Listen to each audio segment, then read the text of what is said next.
ইন্দ্রনীল সেনের আন্ডারে যে নেক্সাসটা চলতো, তার একটা লবি, তার একটা সিন্ডিকেট, তার একটা নেক্সাস চলতো। টালিগঞ্জের স্টুডিও পাড়ার পর এবার বেসুরো হয়ে উঠল সুরের জগৎ। তৃণমূল সরকারের বিরুদ্ধে ক্ষোভ উগরে দিলেন সঙ্গীত শিল্পী ঋদ্ধি বন্দ্যোপাধ্যায়।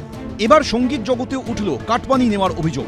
লবিবাজি ও সিন্ডিকেট রাজের মতো চাঞ্চল্যকর অভিযোগ করলেন প্রাক্তন মন্ত্রী ও শিল্পী ইন্দ্রনীল সেনের বিরুদ্ধে। তারা 4-5টা করে 6টা-7টা করেও এক একজন অনুষ্ঠান পেতেন এবং প্রত্যেকে হাই পেমেন্ট পেতেন, সেটা ব্যাংকে পড়তো, সেখান থেকে টাকাটা রিটার্ন হয়ে আবার চলে আসছে অন্য জায়গায় তোলার মতন করে বা কাটমানির মতো করে। এটা কে নিচ্ছে?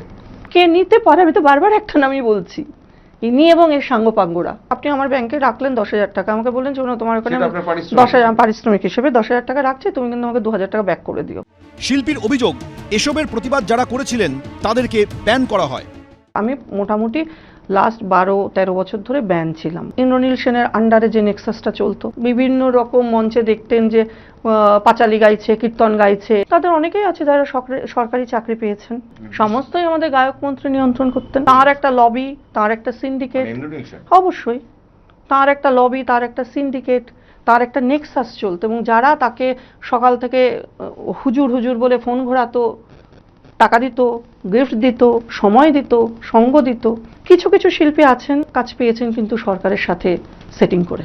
প্রাক্তন মন্ত্রীর পাশাপাশি সরকারি আধিকারিকদের বিরুদ্ধেও দুর্নীতিতে জড়িত থাকার অভিযোগ করেছেন ঋদ্ধি। সরকারি আধিকারিকরা ইনভলভড। আমি আমার রাজ্যে সরকারি কাজ পাই না, আমার নাম দেখলে আমি সরকারি হলও পাই না, আমাকে দেওয়া হবে না। এটা মনোপলি, কারোর বাবার সম্পত্তি। রবীন্দ্র সদনকে ইন্দ্রনীল সেনের বাবা এসে তৈরি করে গেছিলেন। পরের দিকে সমস্ত কিছু নবান্নর থেকে সমস্ত কিছু বলে দেওয়া হতো কে পাবে কে পাবে না। আমাদের এই ফ্র্যাটার্নিটিগুলো না পচে গেছে।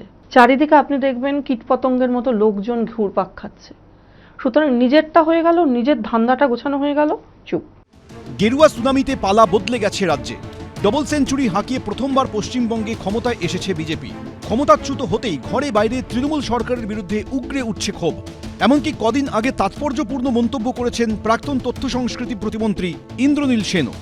এই মুহূর্তে যদি আমাকে চয়েস জিজ্ঞেস করেন, আজকের চয়েস, যে সামনে এখন কোনো ভোট নেইও, তাই ওই ভোটে দাঁড়ানো নিয়ে আমি এই মুহূর্তে ভাবছি না। মানে ইলেকট্রাল পলিটিক্স এখন আর ইনভলভ হওয়ার কোনো মানে ইচ্ছে নেই এই মুহূর্তে নেই।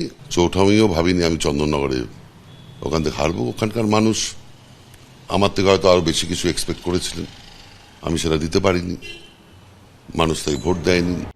সেই ইন্দ্রনীল সেনের বিরুদ্ধেই এখন চাঞ্চল্যকর অভিযোগ করছে শিল্পীদের একাংশ। টালিগঞ্জের স্টুডিও পাড়ায় যেমন ব্যান রাজনীতি, শিল্পী ও শিল্পের উপর শাসকের শাসন থেকে একাধিপত্য চালানোর অভিযোগ উঠেছে তৃণমূলের বিশ্বাস ব্রাদার্সের বিরুদ্ধে।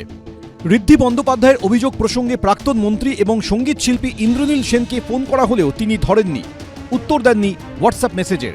কৃষ্ণেন্দু অধিকারী, এবিপি আনন্দ, কলকাতা। এবিপি আনন্দ, এগিয়ে থাকে, এগিয়ে রাখে।